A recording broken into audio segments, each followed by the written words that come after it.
بیوقوف گدھے کی کہانی۔ ایک گاؤں میں ایک گدھا رہتا تھا۔ وہ بہت محنتی تھا مگر عقل کا ذرا کمزور تھا۔ اس کا مالک روز اسے بازار لے جاتا اور اس پر نمک کی بوریاں لاد دیتا۔ راستے میں ایک ندی آتی جسے پار کرنا پڑتا تھا۔ ایک دن گدھا ندی میں پھسل گیا۔ جب وہ اٹھا تو اس نے محسوس کیا کہ نمک گھل گیا ہے اور بوجھ ہلکا ہو گیا ہے۔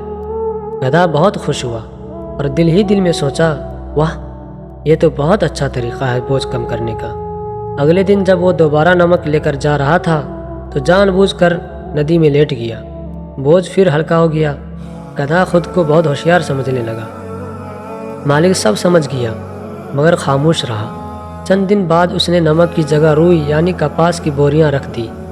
گدھا حسب عادت ندی میں لیٹ گیا مگر اس بار روئی پانی پی کر بہت بھاری ہو گئی۔ گدھا اٹھ نہ سکا اور بری طرح تھک گیا۔ اس کے مالک نے اسے خوب اٹھانے کی کوشش کی مگر وہ اٹھ نہ سکا۔ تب گدھے کو اپنی بے وقوفی کا احساس ہوا۔ اس نے جان لیا کہ ہر چال ہر وقت فائدہ نہیں دیتی۔ ہمیں یہ کہانی سے یہی سبق ملتی ہے میرے دوست، کہ جو شخص عقل سے کام نہیں لیتا اور صرف وقتی فائدہ دیکھتا ہے، آخر کار وہ نقصان اٹھاتا ہے۔